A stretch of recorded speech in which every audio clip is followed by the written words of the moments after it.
Good morning. I'm Andrew Topf with Investing News Network. I'm here at the PDAC show with John Nyholt, a partner at PwC. PwC put out a report this week on mergers and acquisitions, and that's what we're talking about this morning. So John, welcome to the show. Thank you. One of the major themes I gleaned from your report, John, is that major mining companies are growing more cautious. And some of them have had their fingers burnt recently, as I'm sure you're aware. Is that an accurate assessment? Yeah, I think that's very accurate, Andrew. With this last earnings season, there's been a number of companies that have experienced significant write-downs on some of the frenzied M&A activity that took place in the past few years.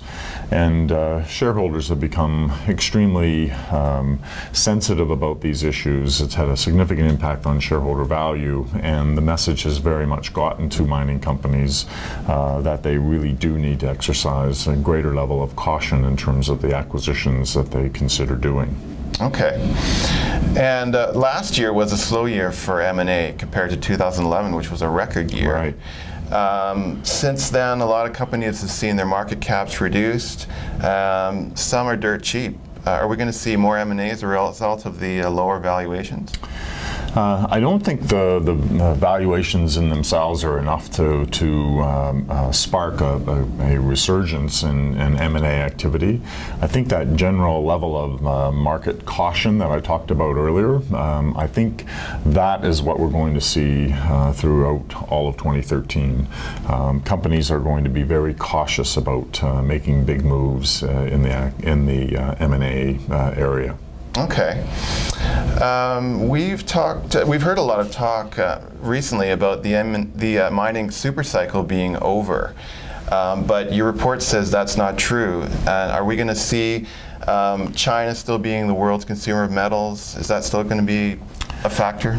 Yes, we're certainly of the view, as a global firm, we have offices and clients all around the world, including in China and other mining-centric countries, and we very much believe that the demand from China will continue at a brisk pace going forward.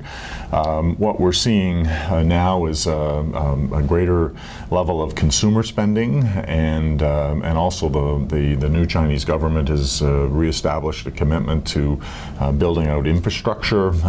Consumer spending, infrastructure spending, they all require a significant amount of metals and copper and iron ore and these sort of things. So we expect that the demand will continue at a significant rate for some time to come. Okay. Your report says that gold and copper sectors dominated M&A in 2012. The price of both of those commodities is down right now. Mm-hmm. Does that mean that less gold and copper M&A will happen this year because the prices are a little bit down? Yeah, it is certainly something that we look at in terms of where commodity prices are, and we look at that in the context of M&A activity.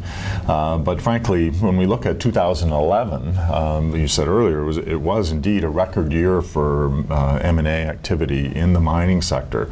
But it was also a year where we saw commodity prices drop off 20-30% across the board for most commodities, with the exception of gold. Clearly, it didn't have that much of a chilling impact in terms of M&A activity.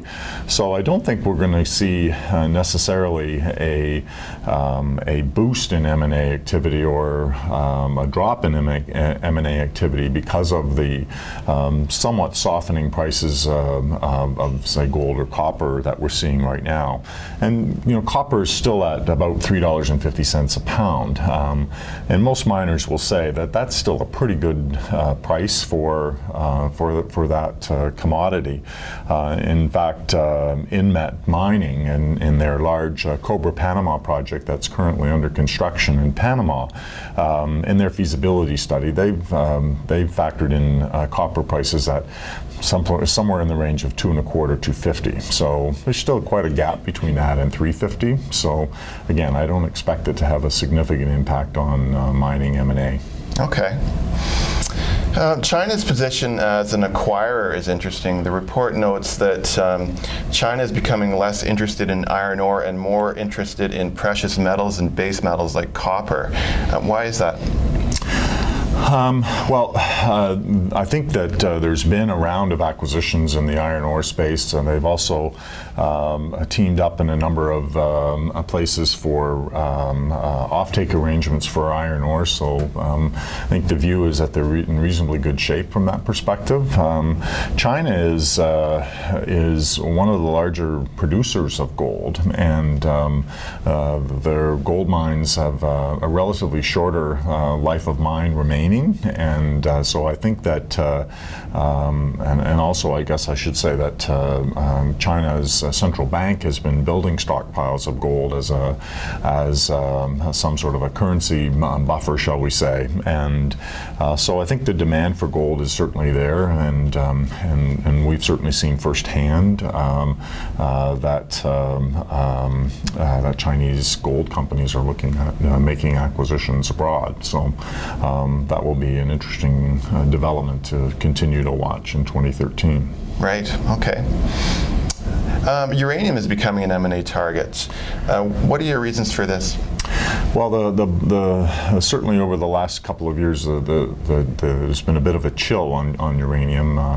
The nuclear disaster in Japan has certainly contributed to that. But Japan is about to restart its nuclear program again, and so that will lead to a greater demand for uranium. China, again, with its rapid development of its economy, has a number of nuclear power plants under construction, and once those all come online, there will certainly be a greater demand for uranium, and so we think that there will be some jockeying about for companies to establish a broader foothold in the uranium market, and that could well lead to some increased level of M&A in this year. Right, okay. Your report has some interesting things to say about the junior space. So one thing that caught my eye is that some juniors are moving away from typical equity financing, instead are teaming up. They're teaming up instead of competing with each other, essentially. How is that good for companies and shareholders? Well, let me just step back. It's not that necessarily that they're moving away from equity financing. It's the equity markets are moving away from juniors, and so it's been extremely difficult for juniors to raise capital.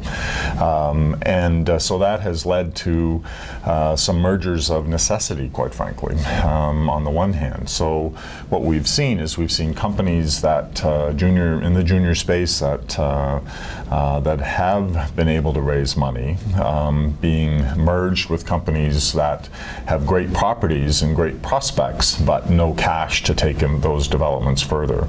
So marrying those two companies up together is really a win-win for the shareholders in that regard. So instead of being in stall mode, companies can move forward with pushing projects further. So we think that'll have a positive impact on shareholder value. I believe your report mentions a specific company, is it not? Yeah, Lupaka is a good example of that. It's a junior gold development stage company with a good property in Peru, and it completed a merger with Andean American Resources in 2012. Andean American's, one of its most significant assets was $13 million of cash on its balance sheet, and by putting those two companies together, they're going to be able to advance the development of Lupaka's more promising development sites in Peru. So. Right, makes sense, Yeah. right. Well, talking about M&A is always interesting for investors, of course, so it's been a pleasure talking to you, John, about it. I've been Andrew Topf with Investing News Network. Thanks for joining me.